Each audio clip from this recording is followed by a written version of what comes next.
Hey, everybody, welcome to What Drives Us, episode 361 for April 8th, 2020. My name is Russell Frost, and I have the pleasure of being your adventure guide into this week's journey into advanced tech mobility and sustainable energy. And a big shout out to Moira, who likes our, well, some of our panelists are a little more dignified than I am, who appreciated our head bobbing to Michael Manring. Thanks, Moira. I don't get a lot of positive commentary, so I have to latch on to the ones that I get. You take whatever you can get. Yes, take whatever I can get, and I'm very grateful. You could call me desperate, but that would be mean. I just like to think I'm appreciative. And speaking of appreciative, look at this amazing panel. Let's introduce them and get this show on the road, starting with my friend from the moodily lit Aero Wheel Covers in Canada. He is Mr. Waterloo Region EV Association. I like to think of him as Mark Coughlin. Hello, everyone. Welcome to the show. Got a lot of interesting topics we're going to touch on today. And hopefully everyone's being safe out there and we're all participating in flattening the curve. Flattening the curve. I like that. Or is it crushing the curve? Is that what the kids are calling it? Okay. We'll take either. One is more violent than the other. I was going to say, with our prime minister, it's more like planking the curve. Oh. Well, speaking of Canadian government, we like to think of him as the president of Canada. He is our friend with encyclopedic vehicle knowledge and just an all-around fun guy, John B. Hi, everyone, and welcome to the show. Yeah, like I said, stay at home, save lives. There we go. And so Canada's representing tonight. Speaking of representing, our friend in the Mid-Atlantic region, he has his own YouTube channel and lots more. Mr. Casey Green. Good evening. I finally got that video I've been promising you guys for like a month posted. This is me running over to Casey's site to click on it. And there we go. Right on. We'll check out youtube.com/Casey Green. And I'll also spell that at the end of the show. You have to hang until the end to get that. That's right. Speaking of our newest panelist, she is a writer, a director, a voiceover artist, a woman of many talents. Welcome, Georgia McKenzie. Oh, you mean me? I mean you. Yes, you. Hi, guys. You.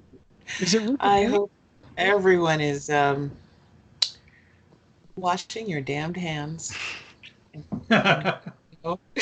Just wash your freaking hands. And taking proper steps. So take off those shoes and coats when you come in the door. Disinfect them.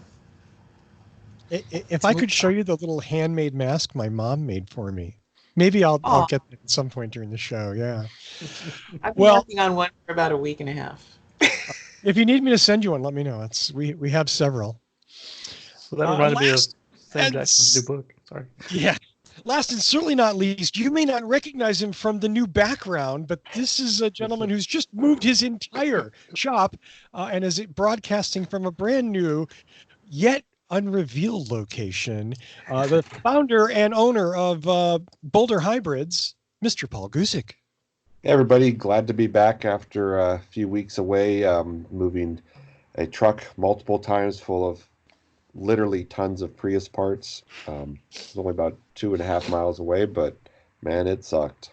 So, and now we got to unpack everything. We're completely in the new place, but you need a tool. It's like what box, what shelf is it on?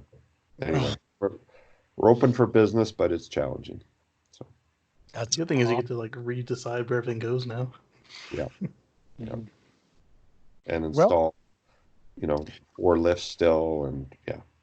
Anyway, Paul, thank you so much for taking a break from that fun. I'd rather be bodybuilding task. Boxes. Yeah. Drinking anything fun tonight, sir? No, I have Pellegrino tonight. So there's no more beer. I'm drinking water myself, so. Yeah. Not much. I thought it was mustard. I thought it was a fancy pants beer. Ooh. It's what drives us liquid. That's what it is. It's motor oil. That's right. I drink motor oil, which really should surprise no one. our first story this week goes to Georgia. Georgia, tell us what you got. So, one of the biggest issues we have with dealing with sustainability and our current mess of coronavirus, where do we go from here? I mean, we talked about public transportation and how coronavirus is affecting people right now, especially lower income people who are often our essential workers who need public transportation, and public transportation workers who are not getting proper PPE, and how now from further on in, what do we do about using public transit, and how's that going to affect that level of sustainability? And then working from home and working in offices. We've got a lot to clear up after this mess, even if we have a vaccine. So my article that I'm talking about is sustaining sustainability and the lessons we're learning from the coronavirus pandemic. Some of us have learned what we know from working in an office, that the mandatory 40 hours of work is bullshit. We might get 4, maybe 5 effective hours of work done in a day, and the rest of it is time wasting, not necessarily time wasting morons, but definitely just sitting there looking busy until we hit our 8 to 9 hours and leave. Hey, how about we reassess work? How about we reassess what essential means and essential pay? Because I distinctly recall how stubborn people have been about something as simple as a $15 per hour minimum wage, even though we never think a thing about CEOs that have what? Let's pretend we're talking Jeff Bezos. What's his minimum wage per hour? What is that, like 50,000 an hour every day? Yeah. We think that somehow or another somebody who makes our frickin' food is rude, and oh, how dare you ask for $15 per hour? But some guy who's literally just sitting there going, yeah, let's buy that, or oh, maybe we should look at that market. Okay, my job's done. There's 8 hours and 2 minutes, and he should get 50,000 per hour. Hello, wrong call.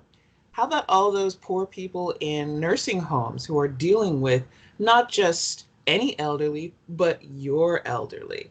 They should be getting not $8, not $10, not $12. They should be pulling down $35 an hour for what they have to do.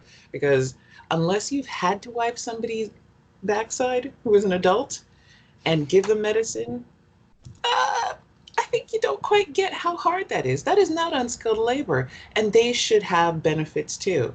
So one of the conversations I think we're often missing about sustainability is the role of proper pay, environmental racism, and classism to create a proper holistic approach towards sustainability. And I really think that as we move forward from this Michigas, pardon my use of Yiddish, but I really think that that is the best word, we're going to have a solid conversation as societies, and not just American society. It's going to be happening in Canada. I'm sure it's already going to be happening in the UK with a decade-long experiment in,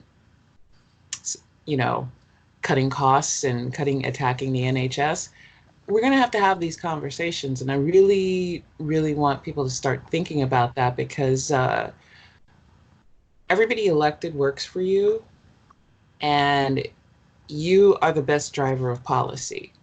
You have to start thinking, even if it's I've often spoken with people who do activism and outreach, and I tell them a lot that you keep framing things for an altruistic global whole. And I get it. I feel that intently, but the people you need to convince are thinking in selfish terms. How does it benefit me? How does that apply to me? How does that relate to what I'm thinking or feeling? And we have to start taking those the language and the words and start dealing with that and saying, here's why you should get, here's what you should get, here's what the approach should be. And I know it benefits everybody, and boy, I guess it's going to benefit people you don't like, but here's why benefiting even people you don't like is good policy. So I'm throwing it back out to you guys. Yeah, I mean, somebody brought up the point of, two things I want to touch on there. Somebody brought up the point of the people with the, it's not the ceiling that we're worried about, it's the floor, because the people with the worst healthcare are the same people that are going to be spreading it around. And Yeah. I mean, look at, now this is a multi-week thing that we've been through. How many people that could already get insurance and medical care lost it at the end of March 31st, because now it's a new month. And even though they were able to obtain healthcare, now they don't qualify because they don't have a job. Yeah. That was one of the biggest parts of the ACA, was the decoupling of healthcare from your job. And it is a very critical function, because for a lot of people, if you've always had a job, and I work in a field where oftentimes most of these people have literally gotten their positions from when they went to a university, and they wind up in the university working as a student. They get a job in the university and they have never worked anywhere else. So they have 20 to 30-year careers, and they genuinely don't know what the heck we're talking about. Yeah. And I really, after working and moving between government and university and backward and forward a few times, I understood now, oh, you genuinely don't understand what this is like. You don't understand job hunting, and you don't understand what it's like to never have insurance, especially considering most of that insurance, the pay may not be great, but the insurance is excellent. Yeah. And then you brought up the point about reassessing how we work. I mean, when you look at the amount of time we work, but also look at how many people were able to accomplish their jobs remotely, whether they were introverted or extroverted doesn't really factor into this. Like, how many times do we have to actually drive into the office every day in the week and in the month, in the year? We could help out there. Look at what happened with the environment since this thing started worldwide. I mean, stuff is just cleaning up like that, and it would be awesome if we could keep that up once everything starts to return to normal. I sense a Russell Yeah. comment. I sense a Russell comment. Me? Russell hates traffic. I feel a Russell comment somewhere bubbling from deep within.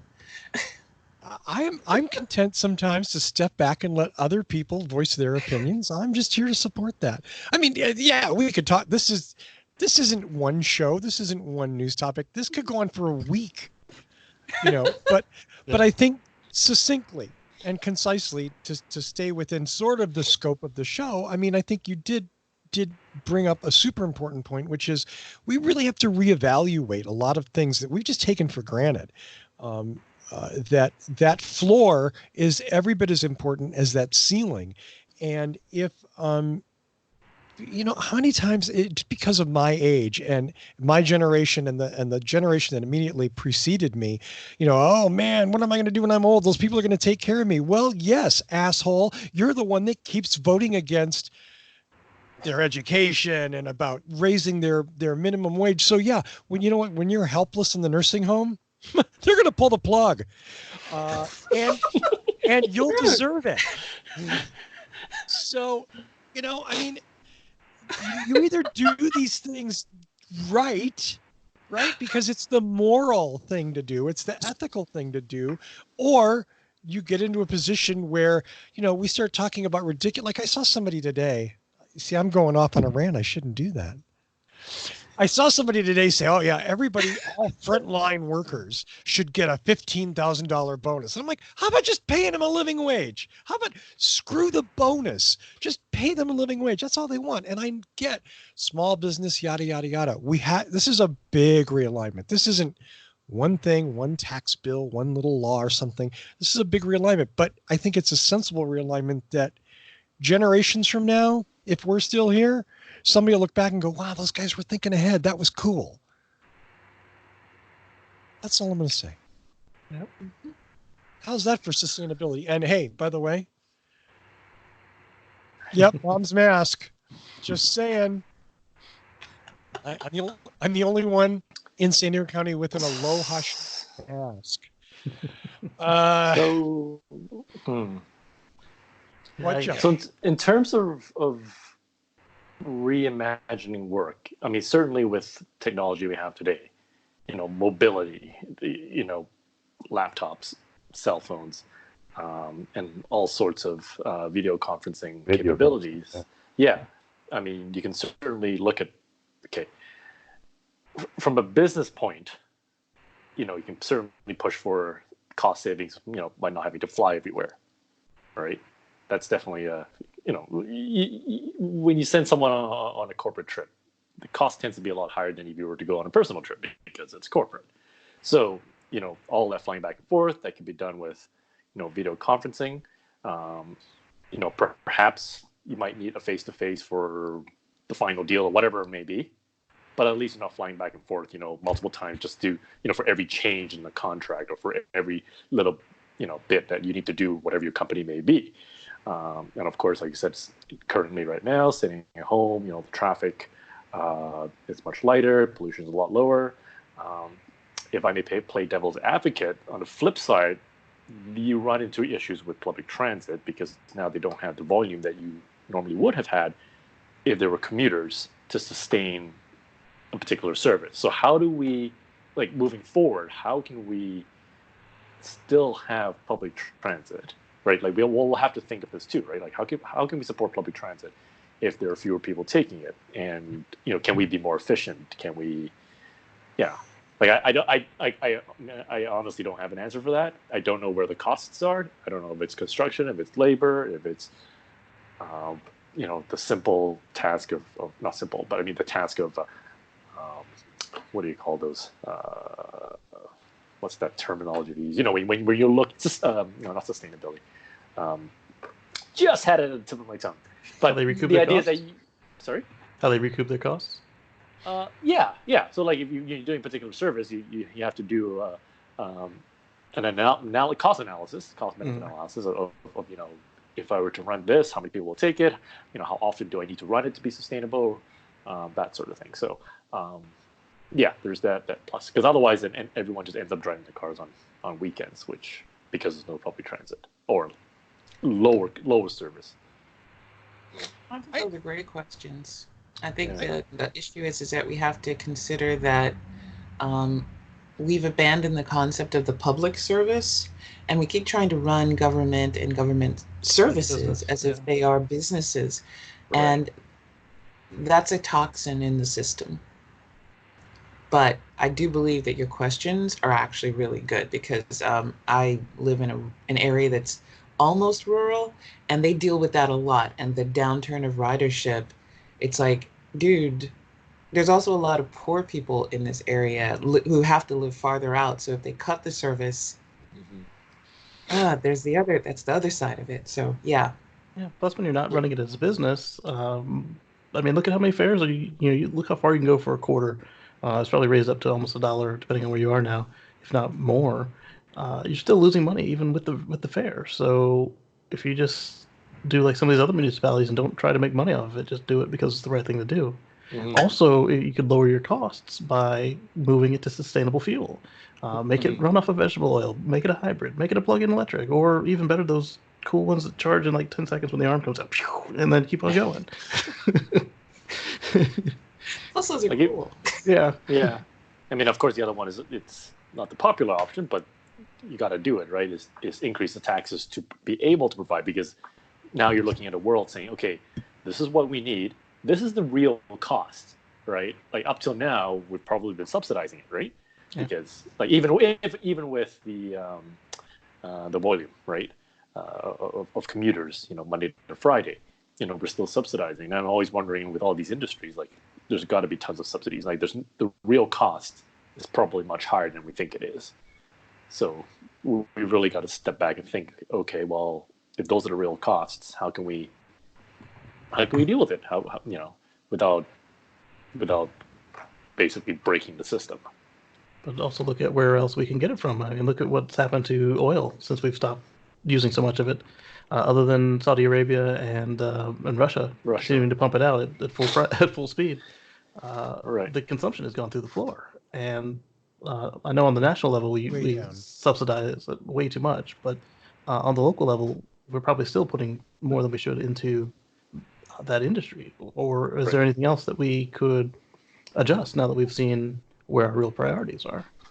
So Jet- yeah, so I jack up guess taxes on gas and use the money for transit. well, there you go. Yeah. So where can we cut the subsidies? Yeah, basically, and Yeah. use that The money other for.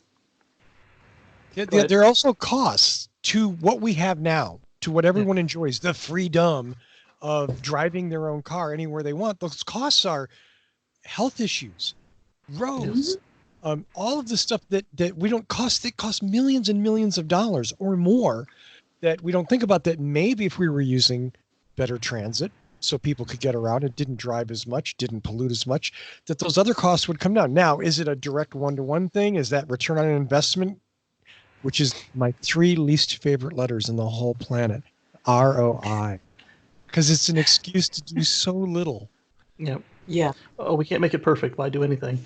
But another good thing to look at is I hope that somebody's doing the studies right now that to see how much this pollution has affected our health. I mean, like look at how many fewer heart attacks, asthma, all of that has gone down. I hope somebody comes out with a study for from before, during, and after, and says, hey, we have to change. And then, like Paul suggested, if you want to make it so people move to public transit, one, you got to make the public transit good. So if it was already good, keep it up. If it wasn't good, make it better, and then get the money from the thing you want to stop. People riding in the personal cars, or people burning gas or diesel. So you have to incentivize people to do what you want them to do. I think you guys are going to have to go through a government change to get any of this done, because as was mentioned last week, the Environmental Pollution Agency changed everything to allow cars to pollute even more.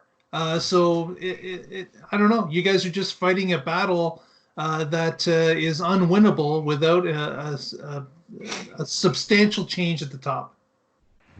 The Without irony question. is that that even with the relaxed regulations, the car companies aren't going to change because they've already invested so much into the technology, right? Yep. So it's not like they're suddenly going, all right, That's we're the good. And on top of that, they got an injunction against them now. One of the district courts ruled against it. So Oh, there's okay. the uncertainty that, well, it's probably going to get appealed knowing these people. But there's the uncertainty as you play around with it, up, down, just match it to the California standard, and you don't have to worry about anything but a little bit of money. Versus if you try to do the least common denominator, now your business is really uncertain. There you go. Any other final words on that? No. Just that the world will be different in 2 months. Yep. We'll see sure what we will. do. Yeah. It's interesting that you say that, because I had a little discussion today and I wanted it to be more, but this is a discussion that I've had with a bunch of my friends ongoing, is what is everything going to look like when we come out of this, whenever that is. And that's something to think about. That's all. I'm just going to leave you with that, because again, I could spend several hours and everyone would fall asleep and be bored. And, our next story is an exciting story from Mr. Casey Green about everyone's favorite electric car company and tearing one of their cars apart. Ripping it to shreds. Yeah. Oh, wait, but in a good way. Creative Yes. destruction. For science.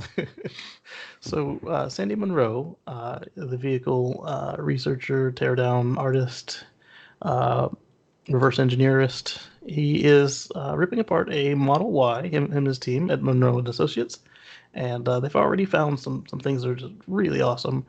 Some are controversial, and others, they're going to take more time as they actually get down into analyzing each different bolt and the frame itself and things like that. But they discovered the new heat pump, which we knew existed, but he's got a little more insight into it, and he's even actually made some suggestions to the company, and they've already been addressed. So, like, one item is that the HVAC system, it's floating, so it would make less noise, but it's not encapsulated like the previous model was. So either on this one, I think Tesla contacted him and said, yes, we're going to encapsulate that going forward. The change has already been made.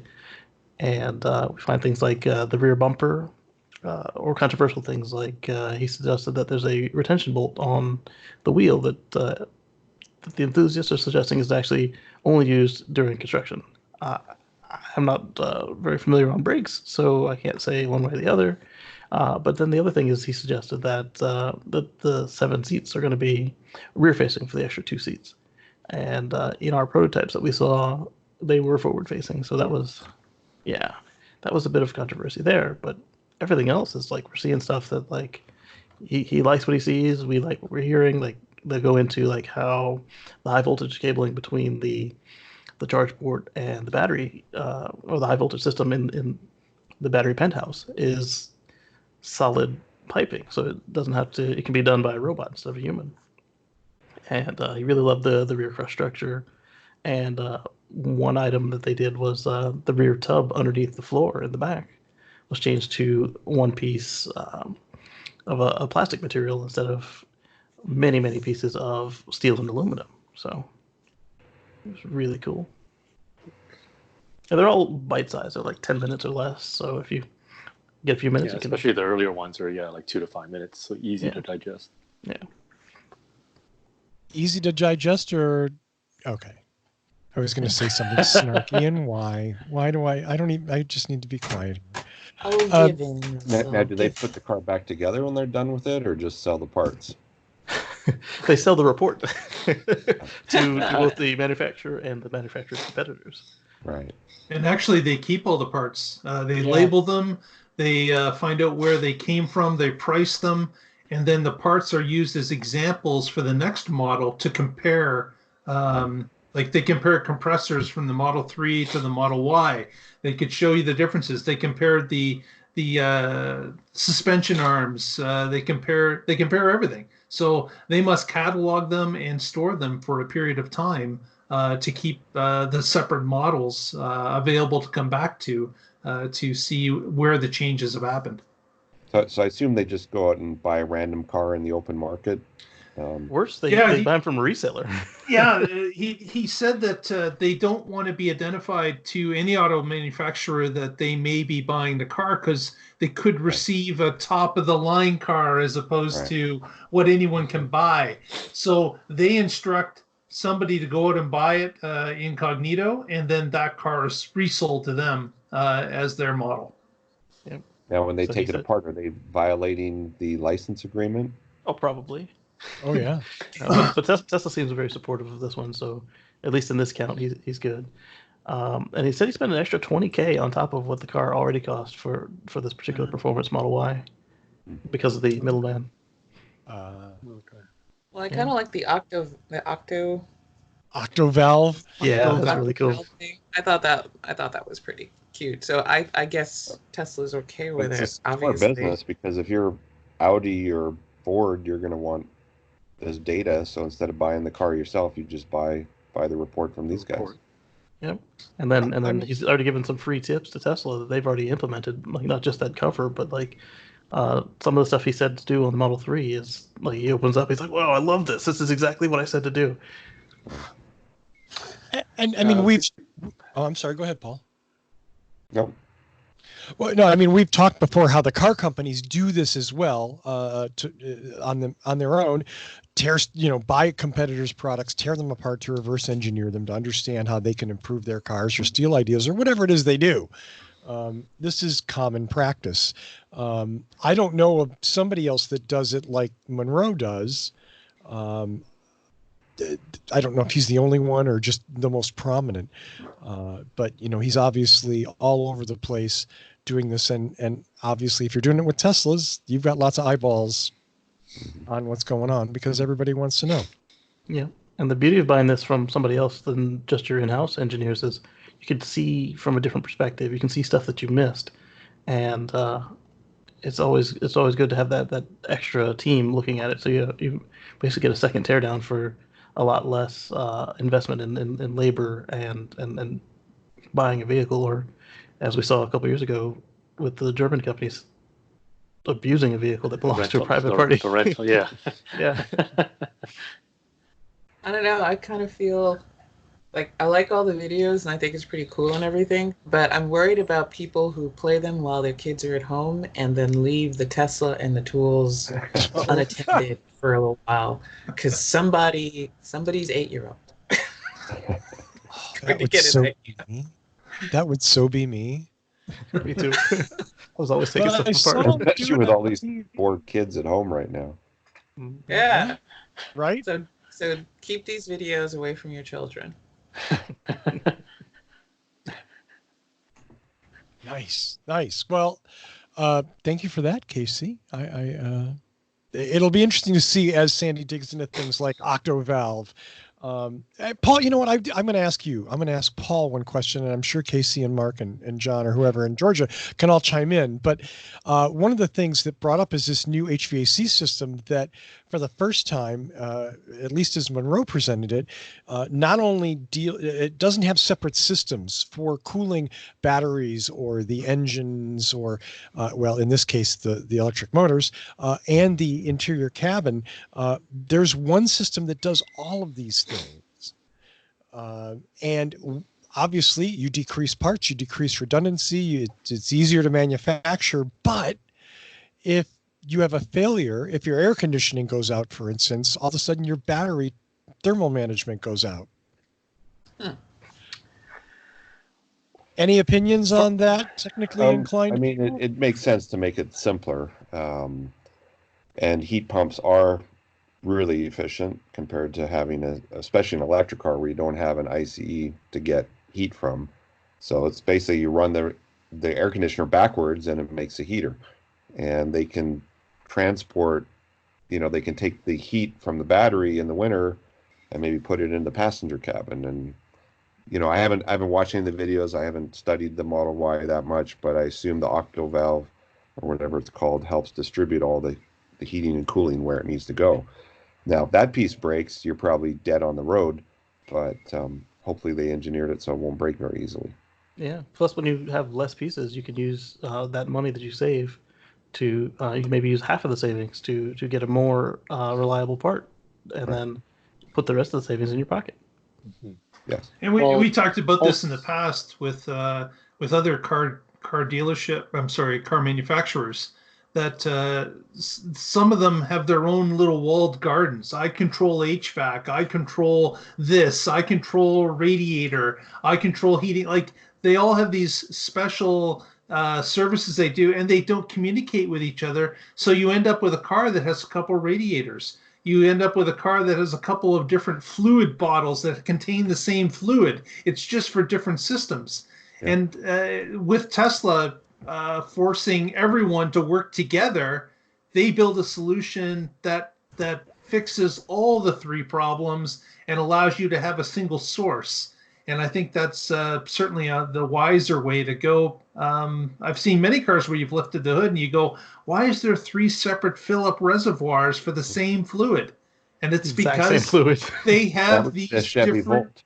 Yeah, they have these different people that work in different areas and don't talk to each other. Yeah. And that's the engine problem. Cooling guy doesn't talk to the hybrid inverter cooling guy, and yeah.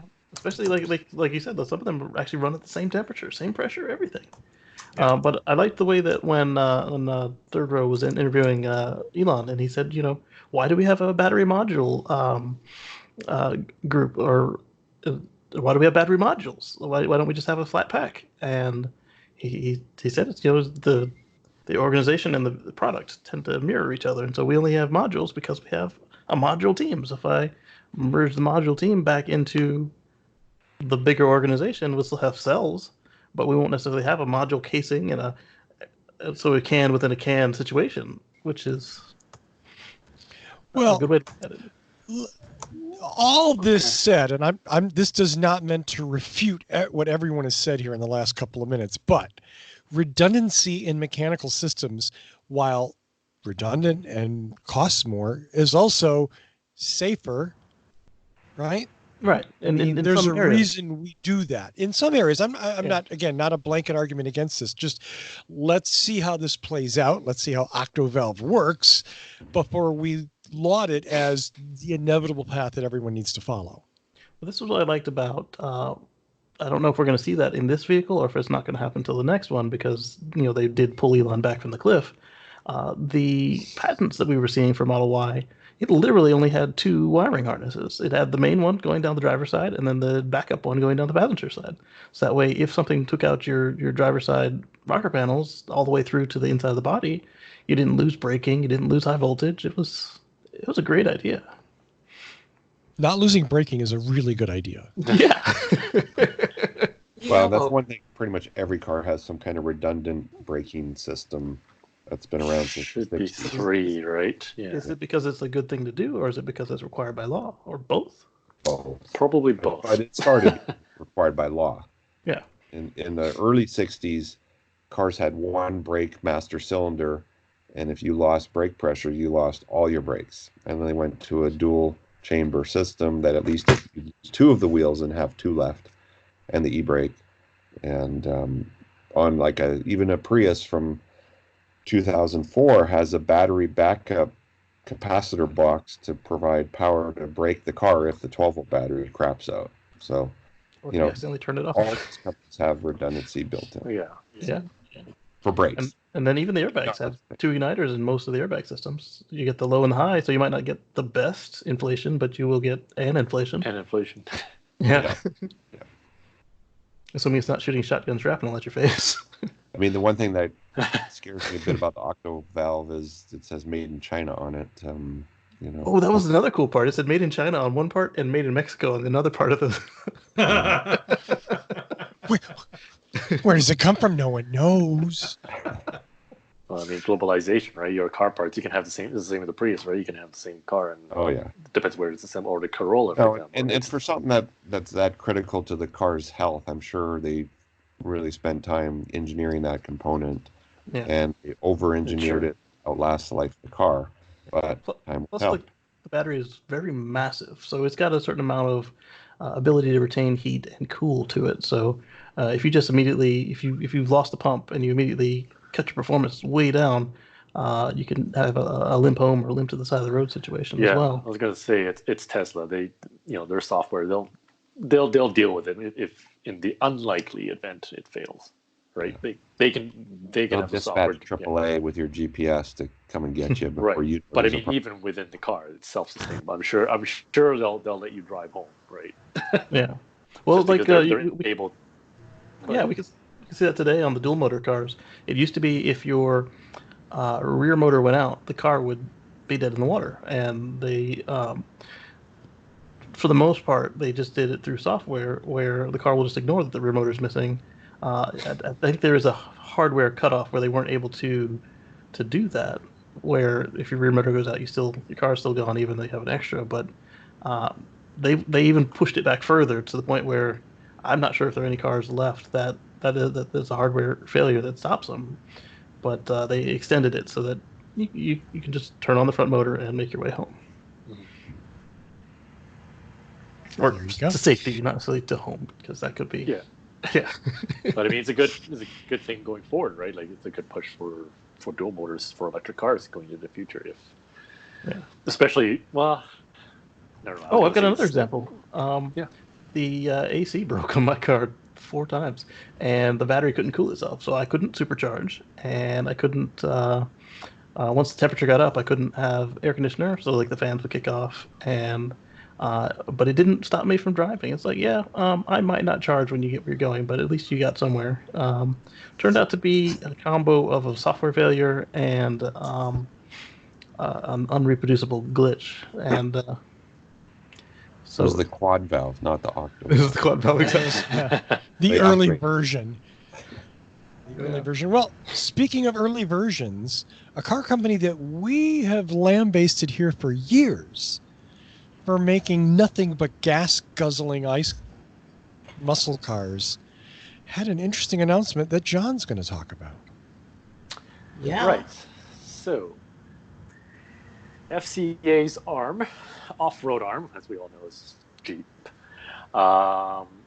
announced that they were going to make electric versions, and they will be coming to the United States. We were, of course, aware of the PHEVs that were coming. I think that was announced sometime last year. I can't remember which auto show. But of course now they're pushing for full electric as well. the good news is the plug-in versions will include the Renegade, Compass, and Wrangler, and with electric all-wheel drive. I think the electric versions, they haven't picked specific models, but they are going to send units to the United States. So that's a good thing. I mean, especially the plugins. I think that has potential for maybe a subset of current and potential future Jeep owners. If FCA can play the cards right, using the plugin as a feature that can enhance their customers' off-road experience, whether that's camping, make sure there's a 12 volt, a 120 volt outlet with enough wattage to power whatever they need, Margarita off road. Yeah, don't make it 1,000 watts. Is basically what I'm saying. 1,500, 2,000 watts. Run a blender, run a kettle. I don't know, whatever. So they have, you commute to work in your Jeep, an electric. You go off road. You can still have a fully charged battery. You can use it for all these wonderful things that you can do off road. You push for the environmental part as well. Being quieter as you go off road, and not polluting. The national parks. My other concern is the electric ones will. I don't know the specs. I mean, they haven't released anything. So my suspicion right now is that the electric ones they'll be capable to go off-road, but I'd say the uptick for those would be lower. There'll be the majority of the buyers, I suspect, will be those that just use it for commuting around town. And those that are, true off-roaders that maybe want to, they're more open-minded and say, hey, you know what, I'm going to give this a shot. Instead of my diesel or gasoline version, they'll probably lean towards the plug-in hybrid version, because I think that's probably the best blend right now to kind of ease that particular group into electrification, to show them the benefits of that. The cynical part of me says, I know that person. That this is all done because of European regulations. Oh yeah. And where are they deploying the cars first? Europe and China. Yeah. And the part, we'll send as many as we can to the United States. 12. Well, we saw that with the Volkswagen and Mitsubishi, and because the focus is on Europe, because their fines are hefty. I just looked it up here. So let's see here. The target for 2020, the regulations will look at 95% of their cleanest fleet, and that's only for this year. Starting next year, 2021, it includes all vehicles, their entire lineup. And I think their target was 95 grams per kilometer. And for every kilometer above that, it's 95 pounds. So quite hefty. Wow. And just for, I think, what did they do? God, how much did FCA pay in penalties last year? Oh. It was quite substantial. Right. Not as much as Volkswagen. it was enough that they were willing to pay Tesla to get some credits. Exactly. Yes. I was just going to say, I know they were willing to pay Tesla $2 billion to pull their fleet. Mm-hmm. Wow, that's a lot of money. When $2 billion is cheap. Yes. Yeah. But keep in mind, that's why Mercedes has been paying fines for all this time, just right until they started making the EQC. They started making some plug-in hybrids, the M class and it's a GLE now. Ooh, the GLE class and the Right. That brings up a good point. Volkswagen was trying to finish for the end of March for their not the e-Golf. What's the new one? Yep. The e-Up, yeah. So did they make that with the health situation? And if not, So sorry, are you talking about the tiny little city car, or are you talking about the one that had the software problem, IQ? Oh yeah. No, that's the ID3. ID3, yeah. Yes, that is still pushed for summer launch, despite all the setbacks. Because again, I'm pretty sure they need that they need the sales so that they can avoid the fines. Yeah. That's there's an article that's circulating the internet about how Volkswagen is going to release them all at the same time. That's the reason why. Yeah. Right. But they gotta get them out. the whole plan was that they were critical to get some milestone at the end of March. And Yeah, they didn't get it done, so they're gonna have to push it into the next quarter. Ooh, that's expensive. Yeah. Going to be a great quarter to sell a brand new car, huh? Yep. Yeah. Oh, That too. yeah. I mean, Timing. they've extended the e-golf production, right? They've Oh, continued. they did extend that. Yeah, I heard that. Yeah. So that's probably to lessen the blow. Lessen the blow, and since people are buying it, it's like, sure. Like, what else are you gonna do? Your ID3 I gotta is say ready. though, So I'm kind of excited about the whole idea of electric Jeeps. I mean, Yeah.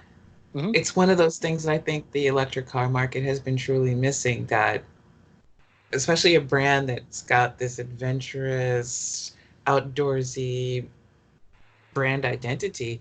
Yeah. I mean, you're either a Prius driver, so it's the 2.5 kids and a middle class income, whether or not you have it. There's a stereotype. And this one is just very youthful, it's very energetic, whether or not it really is. And I'm kind of excited, although looking at the pictures, I wish it wasn't a big, giant American style car. It just seems huge. It'll be interesting to see how Jeep attacks these because they're not the most aerodynamic vehicles. Yeah. But again, every manufacturer has their own little niche.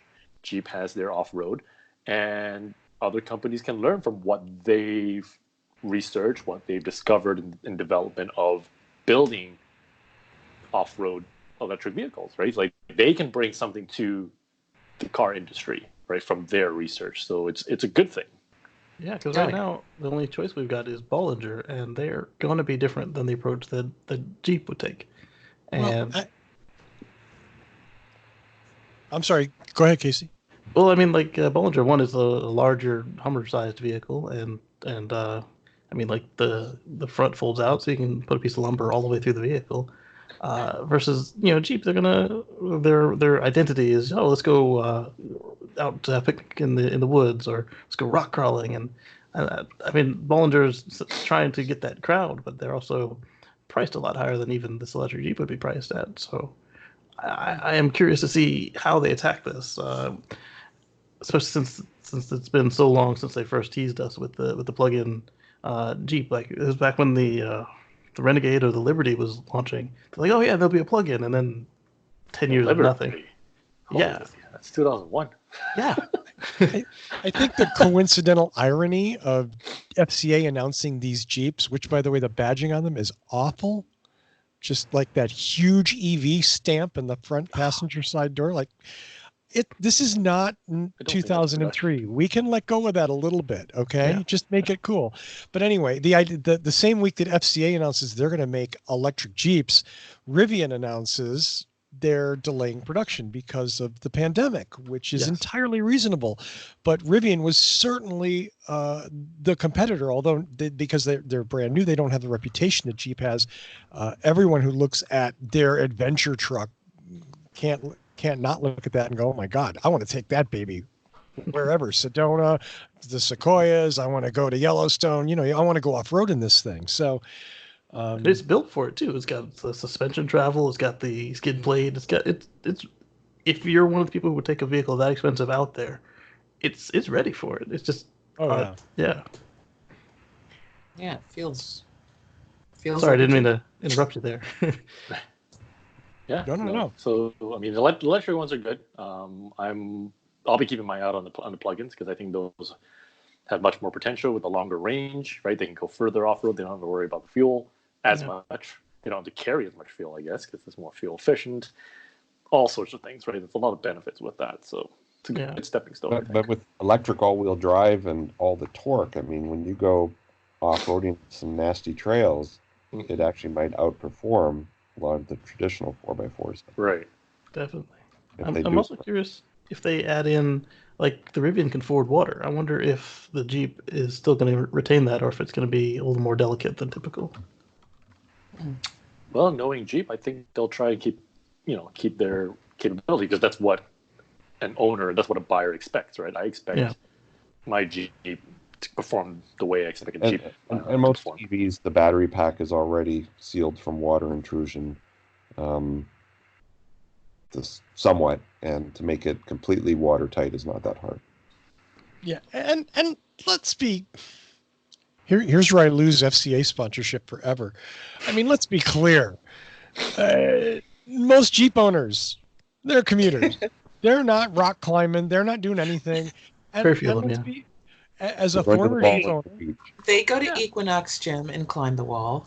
Sure, right? Exactly. In their Jeep. Absolutely, they do. I'm going to stand on top of this. Can you give me a boost? It's, most of these vehicles aren't even built. Listen, you want to take a Jeep off road, for the most part, you're either buying an old one and stripping it down and doing a lot of rebuilding, or you're buying a $60,000 or more Jeep that has the technology to really do some serious off-roading. The other ones, they're street cars. They look like princesses, but they're street cars. Former Jeep Liberty owner, I'll confess. That's your problem, Russell, is because you didn't buy a Trail Raider version. Oh, I hated that car. God, I hated it. I didn't hate it. My wife loved it. Was not a fan. Anyway. All right. Okay. Well, thank you, John, for that. Yeah. And we, of course, even me, look forward to any sort of improvement that FCA can make in their Jeep line. Plug-ins, hybrids, full EVs, anything to make them less icy and better for us. And as John detailed, probably makes them better for the owners as well. Yep. Finally, absolutely. Finally, we go to Mark Coughlin for a happy story. Not that this wasn't happy. That's happy. Good news from Jeep. Exactly. For another happy story, but we're going to go to the other side of the world for it. Mr. Coughlin. Going to South Australia again. We talk a lot about South Australia. They're doing a lot of things with the electrical grid down there. I wanted to touch on the what they're calling a virtual power plant. But don't they wish they didn't? And what this is basically is they have a 3-step plan where they've signed up a number of homeowners to take a Tesla Powerwall into their home. They already have solar on their roofs, and it will collect the energy, put it in the Powerwall, and they'll be able to share it amongst the community when it's needed. So the first plan was to have 250 homeowners install these Powerwalls and start to share it with the software. So the utility is involved. They help share, they shave off the peaks and valleys of demand by pulling from the homeowners' stored electricity in these Powerwalls. And they were successful enough to roll it into phase 2, which is 1,100 homes. So these 11, they are now somewhere between phase 1 and phase 2. They haven't quite reached the 1,100, but this has been going on now for over a year. And during that year, the utility has faced some issues with the power grid. And what's happened is, even with the small amount of homes that have these power walls, they've been able to help the utility out of a few binds where brownouts were happening, where they were unable to get power to a certain area and were going to have to fire up a peaker plant. They were able to pull the energy from these stored units and share that power across the grid and not have to fire up the peaker plants. So it's been a cost savings in a number of different ways. The utility can see that this savings is going to allow them to make this cost effective rather quickly. Now, it's been such a success over the past year that they've now started to push on to phase 3. And phase 3 is 50,000 homes are going to have a power wall.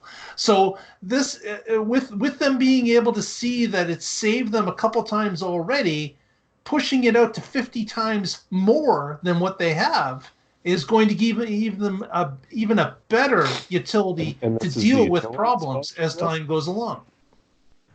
So we've talked about this before in the show, where we're having these community-based type virtual power walls seem to be a good idea. Yeah, you're spending, upwards of $8,000 US for every Powerwall, but the utility is subsidizing this because it allows them to cut out peaker plants. It allows them to save on the switching. It allows them to stop the curve of electricity pricing. They can cut it off at the top and take this power that's already stored and use it again. So they are subsidizing the purchase of these, so the homeowner doesn't have to foot the whole bill. And what they do is they get the ability of storing their solar and running their home at a cheaper rate all throughout the day and night, because they can grab it from the sun, store it, and use it at any time that they wish. So just another success story that Southern Australia is doing with this power generation and the work with your utilities, because they've been in such a bind and over the past 4 years where they haven't had the proper infrastructure, and they've ran into so many issues that they've had to look at these inventive new ways to collect, save, and reuse the electricity that they have. And it's great to see that it's working, and hopefully this will be the model for other places in the world to start saying, you know what, why aren't we as a utility offering this to our clients? And we can build our own virtual power plant within our own city or our own region and allow us to benefit from what South Australia is currently showing us. I guess that's pretty ballsy by the utility, because what's to prevent the consumer from saying, I'm just going to cut the connection to the utility and run my power wall? There is a contract, Paul. Yeah. So someone will come by and repo your unit if you don't follow the rules. But you know what? Yeah. That's another business model for the utility. Say, look, we'll lease you a power wall instead of selling you kilowatt hours. Yeah. And you can eventually disconnect from our grid if you want to, if you have a system that can handle it, or a home that, and they could be in the energy business, not the electricity business or whatever. All I can think about is how soon can we start that here? Yeah.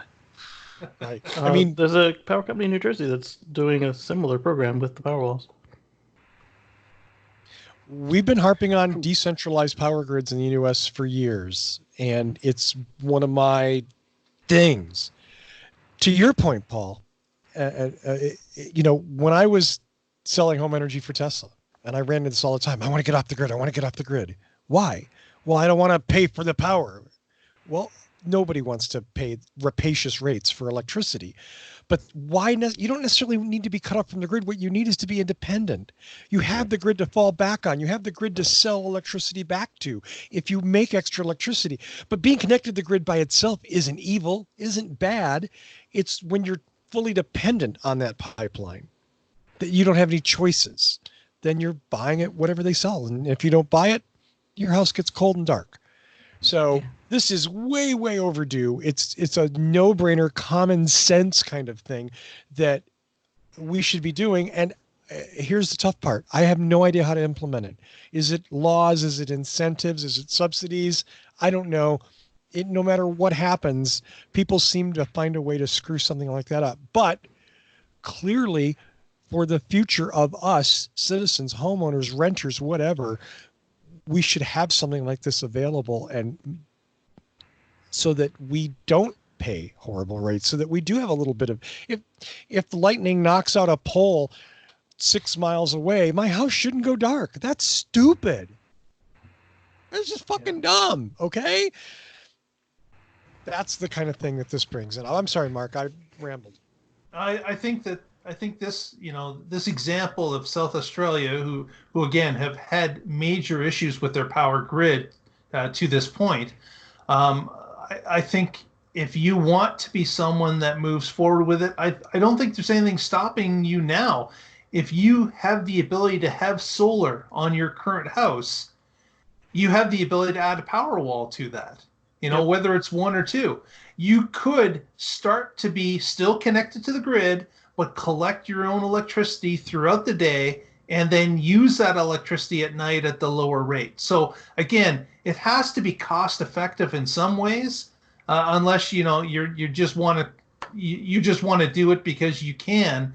But you do have to weigh, are you one of these places like, say, for example, in Hawaii, where the rates are wildly different than the continental U.S. So you've got where you're paying a large amount per kilowatt in Hawaii. It makes a ton of sense to spend the $8,000 to have a power wall, to spend $20,000 to have the solar array and hook them together. Does it make that much sense here in Ontario? Not really. The grid that I'm connected to is extremely reliable.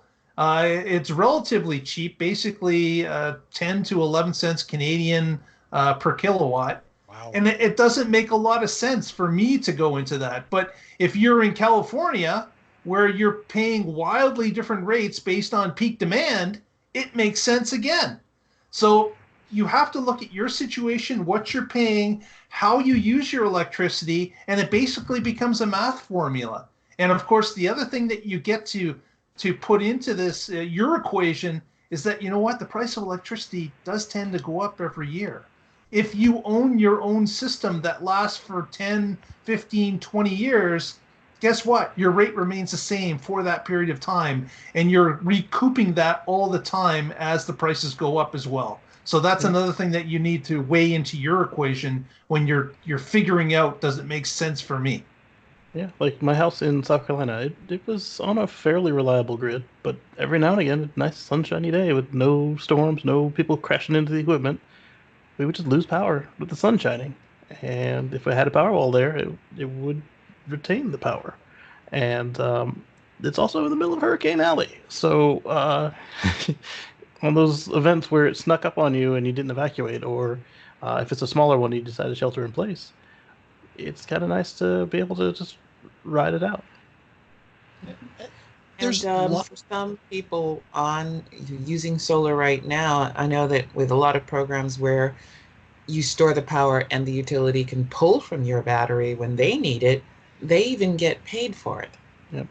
So, sounds good to me. Yeah. Absolutely. There's lots of variations of this decentralized system that will work. For instance, you don't have room. Maybe your house has lots of trees. You can't put solar panels up. Well, then you're out, right? Not necessarily. Maybe in your neighborhood, you can put up. So they can put up solar panels that several houses could share via batteries. You're in an apartment. What about over the parking areas? If it's not over because the buildings may not support enough, there's always places to do this stuff. And rather than running transmission lines for 20, 30, 100, or 500 miles, we're running transmission lines from a set of solar panels that might be half a mile, a couple of blocks, a few hundred feet, rather than right on the roof. Again, all these different kinds of steps. When we look at the grid differently than big generators, wires to your house, as soon as we get rid of that paradigm, there's all sorts of possibilities and different ways to finance it that make sense for a wide range of people. So certainly Thus- we look forward to see what's going to happen in Australia as they ramp into that 50,000 units out there, and how it's going to change their perception of it, and if it's going to become a model for the world. And we'll continue watching this story as time goes along. Absolutely. Helps clean up their grid too. Yeah, Yeah. can't wait for that. I wish them nothing but success. I hope it works as well as I hope it will. Mm-hmm. It sounded very hopeful. I'm kind of hopeful right now. Good story, Good. Mark. Thanks for that. Let's do some shout outs and go home. I think we've done a fine show, and I'm going to start shout outs with Mr. Casey Green. Hi. So you can find me on YouTube at youtube.com/CaseyGreen. That's KACEYGREEN. Check out that video I posted that I promised you guys. Watch it all the way through. Use the table of contents. Listen to just what you want to. Made it for you. There you go. Thank you. Mr. Coughlin. If you have some interest in EV nudes as well, our group, the Waterloo Region EV Association, we can't have meetings with this physical distancing, so we put up a video of EV nudes for the month of March. If you want, check it out on YouTube. Look up WREVA, and it's the only video listed there. Hopefully we'll put another one in for the end of April. There you go. How about Mr. President of Canada? Well, I'd just like to thank all the frontline workers just helping us get through this pandemic. 7 o'clock or local time, I guess. Go make some noise. Oh, I'm That's supposed to right. know. Yeah, it's noise That's time. what we're doing up here. Yeah, Noise time? Yeah, something like that. that's right. I haven't been doing it. I That's all have I have. very old neighbors. I don't want to wake them up. Georgia, take it away. Okay. And I'm going to second what John said. My deepest thanks and appreciation to all the frontline workers, all the grocery store workers, all the essentials who were not treated as essential, we fully acknowledge, before this currently happened. So I appreciate you and I respect you. And there is no labor that is too inconsequential to be appreciated properly. I can be heard on, while you're sitting around trapped in your house, don't forget to watch us. And you can binge some audio drama. I can be heard on Ostium Podcast or Copper Hut Podcast. So have a good time, trying to relax. This will be done soon. Do check out Georgia's podcasts. Absolutely. Mr. Guzik, are you too tired to do a shout out to the new I'm gonna location? do, sort of a public service announcement. For those of you who are lucky enough to be at home working and still getting a paycheck, you can still get your car serviced. Most repair shops are open and want to have their workers work and want to pay their bills. And now's a good time. You've got time to take your car in, get the tires changed, get a tune-up, get whatever you need done, because there's a lot of shop owners I know that are hurting and they want to keep the lights on and be there for when everything gets back to normal. And we're all taking precautions. We're putting steering wheel covers on the cars. We're actually telling the customers, leave the key in the car. Don't come in the shop. We're taking the best precautions we can to keep things from entering the car. And luckily, most of the work we do is not in the passenger compartment. So right now, we're not installing car stereos or anything like that, but we are working under the hood and under the car. So call your friendly local mechanic shop and say, hey, you guys there still? Let me bring my car in. They'll appreciate it. Absolutely. If you have great advice. And supporting local businesses is always a good idea. Right. Because auto repair in pretty much every state is an essential service. Yeah, because without you guys, how could the frontline workers get to their job? Basically. Actually, on that footnote, Colorado AAA just announced today, I think, and probably every AAA, free roadside assistance for anybody who is a frontline worker, whether you're a AAA member or not. So if your car breaks down trying to get to work at the hospital, they'll come help you. So that's pretty cool. Very cool. Very cool. Well, thank you, Paul. And normally this is where I turn it over to my co-host, Tony Schaefer. Wait, Tony. Shit, Tony's not even on the show tonight. Tony is not feeling well. Party with Michael Manning. Yeah. And the worst thing I hate hearing from anyone that we all like, oh my God, I don't feel well, I'm not going to be on the show. And I'm like, oh geez. So we hope that he is feeling okay and this is no big deal. Maybe he's just hungover. Maybe the Cubs lost. Oh wait, no, the Cubs aren't even playing, right? So I guess it is sort of like a lost situation. But Tony, feel better and come back soon. As always, I want to thank Michael Manring for our amazing theme music. Visit him at manthing.com. And like all local artists, I want to encourage you to go buy a song, buy a picture, something that someone locally made. There's lots of places to do it online, contactless sales. $1 or $2, no big deal, but it means a lot to that other person. So do that. Go to manthing.com, buy Michael's music anywhere you can find it. iTunes, CD Baby, even CD Baby. That's how much I'm compromising my opinion right now.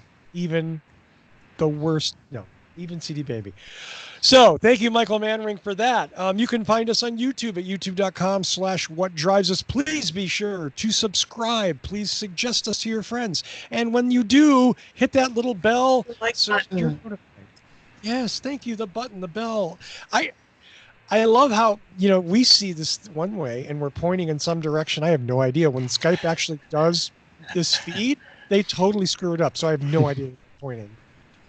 But subscribe on youtube.com/what drives us is a huge help. It costs you nothing. And we would love if you get to see our stuff when we put it up. I want to thank Casey Green, John B., Mark Coughlin, Paul Guzik, Georgia McKenzie for coming on the show.